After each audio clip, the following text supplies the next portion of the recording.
Oppo K13 ஒரு சூப்பரான ஒரு மொபைல். 16,000க்கு உங்களுக்கு 8 ஜிபி RAM 128 ஜிபி வேரியண்ட்டு ஃப்ளிப்கார்ட்டில் கிடைக்குது. இப்போ 16,500க்கு ஆஃபரில் கிடைச்சிட்ருக்கு.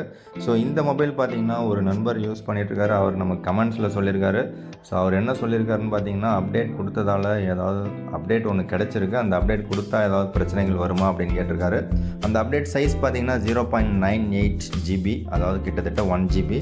அப்டேட் வெர்ஷன் பார்த்தீங்கன்னா 15.0.1.405 அப்படின்னு இருக்குது. ஸோ இந்த அப்டேட் ஒருவேளை நீங்கள் யாராவது கொடுத்துருந்தீங்க அப்படின்னா, இந்த வீடியோ பார்க்கக்கூடிய நண்பர்கள் யாராவது கொடுத்துருக்கீங்க அப்படின்னா, உங்களோட user experience, pros and cons, மெயினாக பேட்டரி ட்ரைனிங் இருக்கா, ஹீட்டிங் இருக்கா அப்படிங்கிறத கமெண்ட்ஸில் சொல்லுங்கள். ஸோ இந்த கொஸ்டின் கேட்டிருக்கிற இந்த நண்பருக்கு நான் சொல்லக்கூடிய பதில் என்னென்னு பார்த்தீங்கன்னா, இப்போ நீங்கள் ஓப்போ K13 யூஸ் பண்ணிட்டுருக்கீங்க.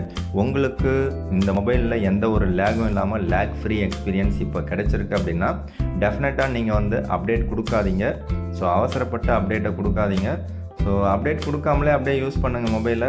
உங்களுக்கு சப்போஸ் லேக் ஏதாவது இருக்குது அப்படின்னு தோணுச்சுன்னா மட்டும் நீங்கள் அப்டேட் கொடுங்க. அப்போதைக்கு அப்டேட் ட்ரை பண்ணி பாருங்கள். அப்போ ப்ரெசண்ட்டில் என்ன அப்டேட் உங்களுக்கு கிடச்சிருக்கோ அந்த அப்டேட்டை கொடுத்து நீங்கள் யூஸ் பண்ணுங்கள். உங்களுக்கு பிரச்சனைகள் எதுவும் ஏற்படாத வரையில் நீங்கள் அப்டேட்டை அவசரப்பட்டு கொடுக்காதீங்க. ஸோ அப்படியே யூஸ் பண்ணுங்கள். எப்படி பார்த்தாலும் ஒரு 6 மந்த் இல்லை 1 இயர் வரைக்கும் கூட நீங்கள் யூஸ் பண்ணலாம். ஸோ லேக் ஃப்ரீ எக்ஸ்பீரியன்ஸ் கிடச்சதுன்னா நீங்கள் அப்டேட் கொடுக்காமல் யூஸ் பண்ணுங்கள்.